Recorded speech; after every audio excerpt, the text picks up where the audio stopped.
And we're back. We're live. Welcome. My name is Timothy Judkins. I am here with... And I'm Kiamara, Garret. And we are here at the Realty Resource Report. And we're here to give you the latest and greatest regardless if the storm is going crazy outside. Get my notes from over here. So, obviously everybody snowed in.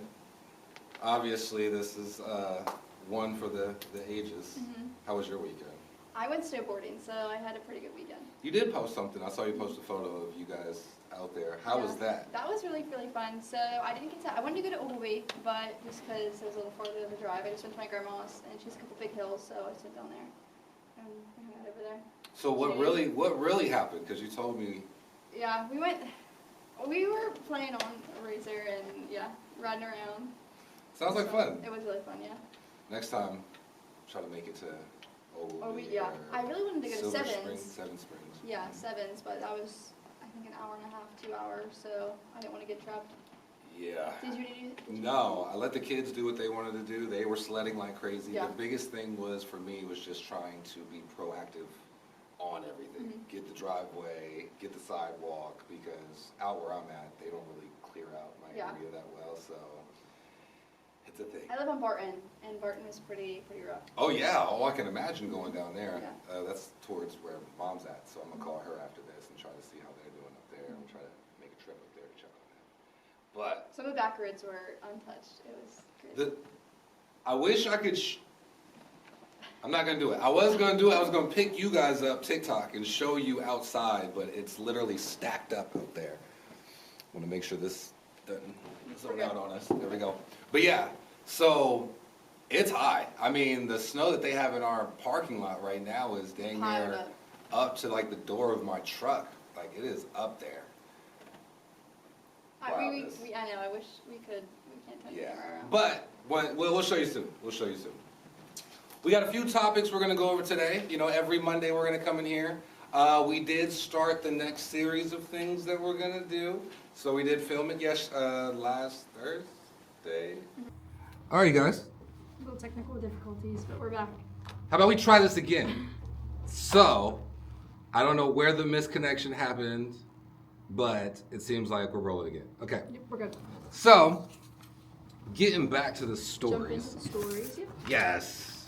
Anyway, weekends was great. We're snowed in. It's freaking ridiculous outside. That's the huge. So, topics of the day. AI and recruiting are becoming one. It is a thing.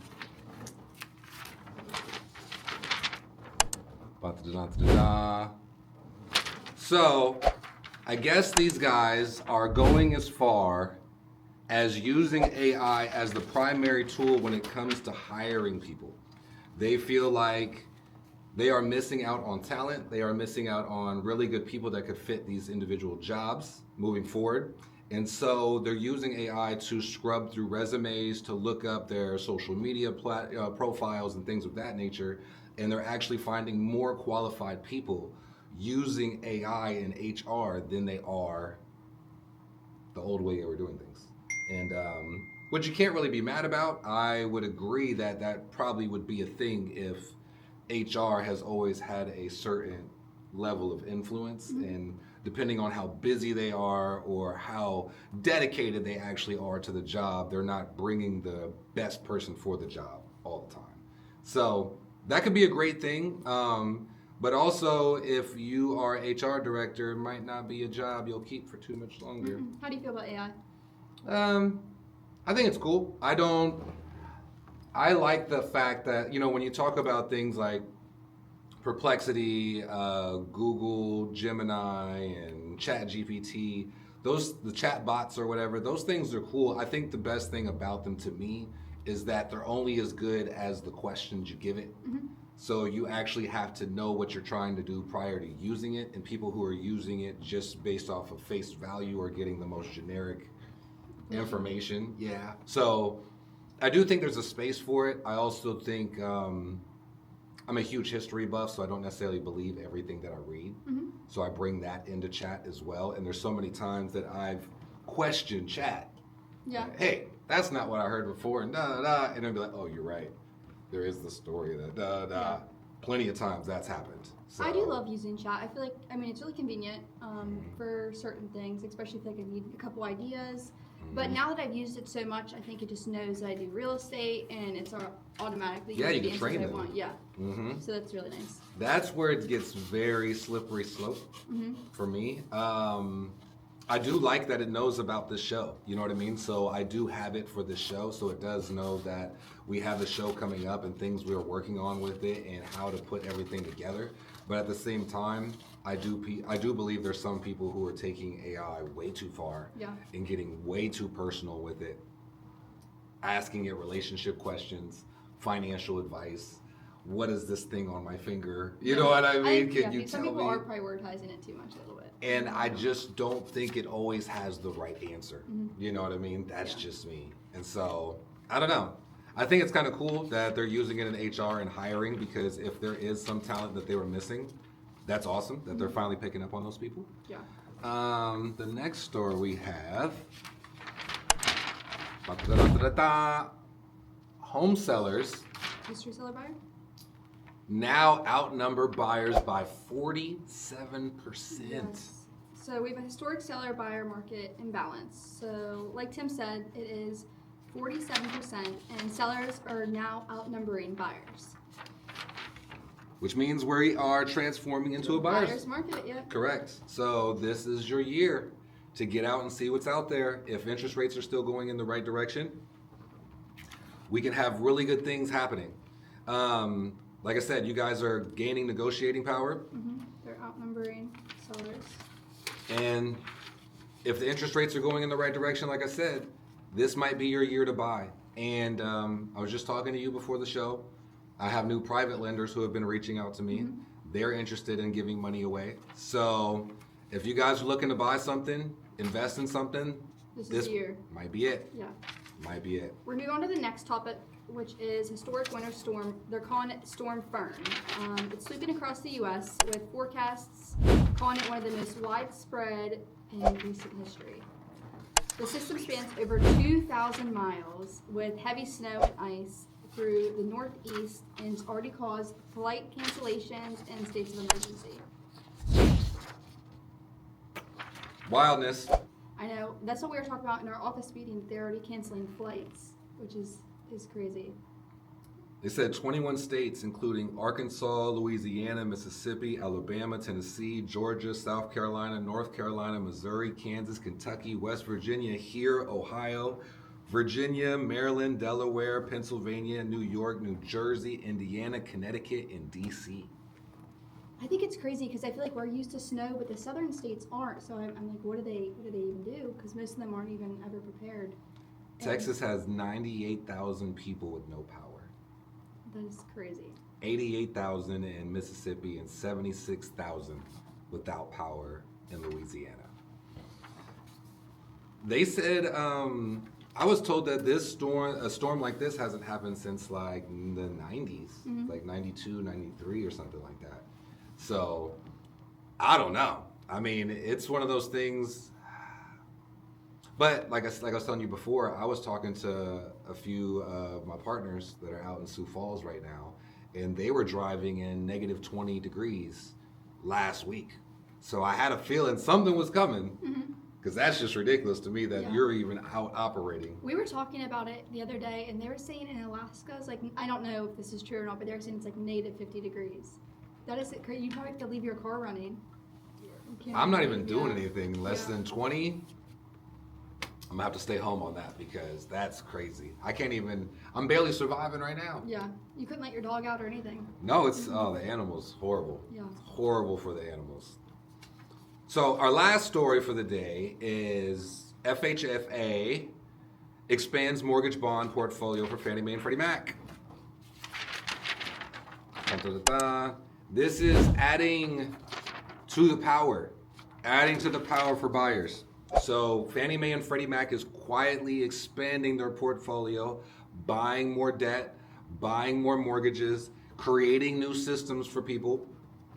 The bond purchase cap is going up, historical limits. So if you're looking to get in, there's going to be a lot more federal involved loans and mortgages. But I have a feeling that this is what's playing into them going public. So they're expanding these things because there's going to be more things they're going to do for the real estate market in general. So keep your eyes out on Fannie Mae and Freddie Mac as time goes on, because I have a feeling this year they're going to have new programs for people. They're going to have new ways of getting into the market. And if not, they're going public and everything about them is going to completely transform. It actually falls back on our story a couple weeks ago. It was pretty much the same. Yeah. Okay, I'm gonna do seller tip today. You want to do seller tip? Yep. Yeah, go for it. So we're gonna do the buyer and seller tip. My seller tip of the day is winter storm advantage. So just a little short summary. For you sellers. Yep. A major winter storm doesn't mean your listings goes cold. It means presentation and preparedness matters the most. Sellers who are proactively managing weather-related details can stand out. So here's a couple details you could get that will stand out. Keep access safe, clear driveways, walkways, make sure your steps are cleared off, safety first. If you have newer HVAC systems, insulation, you want to definitely put that in there. And why this matters the most, buyers are already cautious going out with the hazardous storms. A winter storm amplifies concern. Sellers who remove uncertainty earn the trust of the buyers. I agree. I think trying to sell a house during this craziness, it's a thing. I've had a lot of showings canceled this week just because no one wants to drive out in the snow. Yeah, it's literally Governor DeWine is telling you that. Yeah. So you have our governor telling us not to keep conducting business right now. Give it a few days and then come back. But with that being said, this is a time to highlight the resilience to your property. So if your property is energy efficient, if it does, keep the heat in the house and the bills aren't crazy, if the driveway and the access is actually good, this is a way to show that your house will sustain winters in the future. So this is one of the reasons why you want to highlight during this time, especially if you're on the market. Don't let these days go by. Why not use them to your advantage to show people how well built you have, a property. So my buyer tip for the day plays on the same thing. We're going to focus on this winter wonderland that you guys are dealing with right now. And so the buyer tip of the day is winter is the stress test. So in the same exact breath of what we were saying with the seller tip, on the buyer side, this is a way to see if a house is actually keeping the heat in, or is it leaking through the roof? Is it coming out through the siding? This is a way to see if the access to and from the property is good, just like she just said. So this is a time to see if I would be able to survive winters moving forward at this property. So I've even suggested it. So I had buyers that went out last week. I told you we saw something in Martins Ferry. Yeah. And I told them, why don't we come back after the snow? They're like, Tim, I didn't even think about that. Because now we'll see if the water's coming through and things like that. So why not use the winter as a stress test of if this is somebody or some places you want to be, a property you want to be at, a business you want to conduct, this is a space for you to see and a time if the weather is going to affect your business moving forward. I mean, some people, you could have like a food business, you know what I mean? You can have a transportation business. All these things are going to really matter when it comes to weather. Yeah, I've done that a lot in the spring too. I know it rains more in the spring, so I'm like, hey, if we have uncertainty about the basement getting water, let's come back the next day after it rains and see if we got any water. Yeah, same thing. So as the springtime, rainy seasons, same thing for wintertime. Use this as a time to see how the property is doing. As much as you guys should not be on the road right now, if you happen to be driving around and going by a property you're interested in, this might be a time to see if they are actually taking care of that property. Like she said, it's a buyer's market we're moving into. So get out there and put your opinions out there, start seeing things for what they are, and then move from there. Do you have any new listings you want to highlight? Yes, I do have 3 lots that are coming in Belmont County. One is 1.7 acres, one is 1.4 acres, and one is 0.5. All of the agreements got signed yesterday, this morning, kind of a thing. So I don't know about signs right now. I got to figure out. Yeah, these are going to be pretty hard to get in the ground. We're going to figure out the sign thing. We're going to figure out the sign thing. But yeah, so those are going active, I guess, today, tomorrow. Now that we got everything together with those. I do have other listings coming later on in the spring. We're all just trying to get over this winter hump right now, and then we'll figure out things from there. So, what about you? Do you have anything coming up? No, just my warehouse, and then the commercial lease I've already talked about too. I'm hoping I can sort it out soon. We'll do some. Well, you just did. I just did a listing video on it. Yeah, want to talk about that? So it's 11 office spaces. I think I've actually talked about it on the show. Yeah, you have. Yeah. So I'm hoping, just with the listing video, we get some new clients. Yeah, definitely. If anything, we should talk about that. Some marketing ideas. Yeah. Because I do have some things we could do that wouldn't even cost any money right now that would get the ball rolling. But if you guys want to learn more about that, message us, ask questions. There's no such thing as a dumb question. I'm trying to help everybody get into home ownership for you and yours. So if you are interested in buying a property or selling a property, feel free to reach out to us, send a message, ask any questions. Again, my name is Timothy Judkins. I'm here with Kiamara, Garret. And this is Realty Resource Report, and we will see you guys next time. All right.